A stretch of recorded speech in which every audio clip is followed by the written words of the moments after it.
အေမီဇန်ကိုသိန်းပေါင်း6000ကျော်ကားနှစ်စီးနဲ့တူတင်တောင်းမဲ့စွမ်းစားနီဟယ်လိုဆယ်လီမမလာပါပြီရှင်အနုပညာဆိုင်ရာအကြောင်းအရာတွေနဲ့တူလက်တလောဖြစ်ပျက်နေတဲ့အကြောင်းအရာတွေကိုတင်ဆက်ပြီးတော့မှာပဲဖြစ်ပါတယ်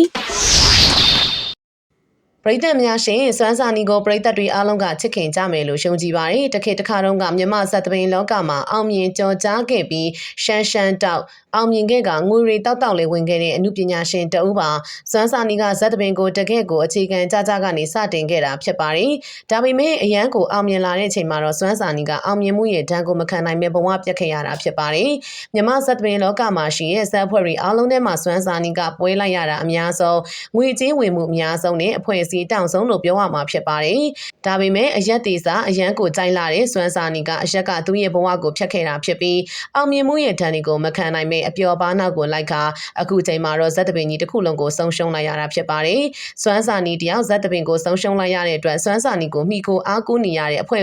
သားတွေအားလုံးကလည်းဘဝပြတ်ခဲ့ကြရတာပဲဖြစ်ပါတယ်။ဒီလိုမျိုးဘဝတွေပြတ်ခဲ့ရတဲ့စွမ်းစာနီကနောင်တတွေရနေပြီဖြစ်ပါတယ်။ကျမ်းမာရေးလည်းထိခိုက်လာတာကြောင့်ကျမ်းမာရေးဆိုင်ရာနဲ့ပတ်သက်ပြီးတော်တော်လေးကိုစိတ်ဆင်းရဲကိုယ်ဆင်းရဲဖြစ်ကဘယ်နှစ်မှာကံကုန်မလဲဆိုပြီးထိုင်တွေးနေတတ်တာပဲဖြစ်ပါတယ်။ကံကောင်းလာတဲ့စွမ်းစာနီကဘေးနားမှာအားပေးကူညီမဲ့သူတွေရှိခဲ့တာကြောင့်လက်ရှိအချိန်မှာတော့ပွဲတချို့ကိုပြန်လည်ပြီးတော့မှကပြဖြောပြနေရပြီဖြစ်ပါတယ်။စွမ်းစာနီကအရင်ထက်ပိုပြီးဝိတ်တွေတက်လာတဲ့ကျမ်းမာရေးအခြေအနေကလှုပ်ရှားရတာခက်ခဲလာတာကြောင့်ဇက်ကားတဲ့နေရာမှာလေးပင်နေတယ်ဆိုပေမဲ့စွမ်းစာနီကိုချစ်ကြစေအားပေးနေကြစေပရိသတ်တွေကတော့စွမ်းစာနီရဲ့မျက်နှာလေးကိုမြင်နေရရင်ပဲကြည်နဲ့ပျော်ရွှင်နေကြတာပဲဖြစ်ပါတယ်။စွမ်းစာနီကအတောင်စားလေးသာရှော့လိုက်မယ်ဆိုရင်သူ့ရဲ့ကျမ်းမာရေးကပိုပြီးတော့ကောင်းမွန်လာမှာဖြစ်ပါတယ်။လွန်ခဲ့တဲ့ရက်ကတော့စွမ်းစာနီကဇက်ပွဲတစ်ခုမှာကပြဖြောပြခဲ့တာပဲဖြစ်ပါတယ်။အဲ့ဒီပွဲချင်းကိုစွမ်းစာနီနဲ့အတူတရုတ်ဆောင်အေမီဇန်တို့ကလည်းပါဝင်ပြီးတော့မှဖြောပြတင်ဆက်ခဲ့တာပဲဖြစ်ပါတယ်။အဲ့လိုမျိုးဖြောပြတင်ဆက်နေတဲ့အချိန်မှာပဲမထင်မှတ်ပဲရုတ်တရက်စွမ်းစာနီကအေမီဇန်ကိုငွေကျပ်သိန်းပေါင်း6000ကားနှစ်စီးနဲ့အတူတင်တောင်းမဲ့အကြောင်းပြောဆိုလာခဲ့တာပဲဖြစ်ပါတယ်။စွမ်းစာနီကအေမီဇန်ကိုလိုချင်နေဆိုလို့ရှိရင်တော့ငွေကျပ်သိန်းပေါင်း6000ကျော်ကားနှစ်စီးနဲ့အတူတင်တောင်းမဲ့လက်ခံပါလားလို့ပြောလာခဲ့ပါတယ်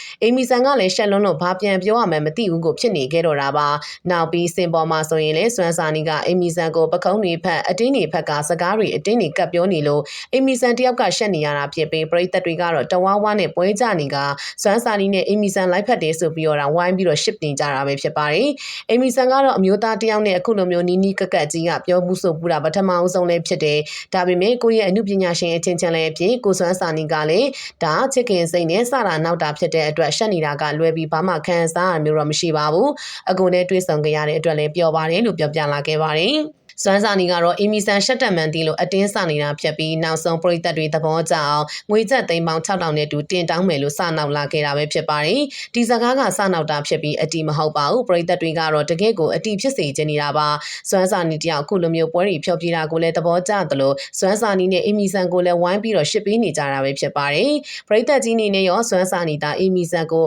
အခုလိုမျိုးလက်ထပ်တင်တောင်းမယ်ဆိုရင်သဘောတူမလားဆိုတာဗီဒီယိုအောက်က comment လေးမှာရေးသွားပေးခဲ့ပါအောင်ရှင်။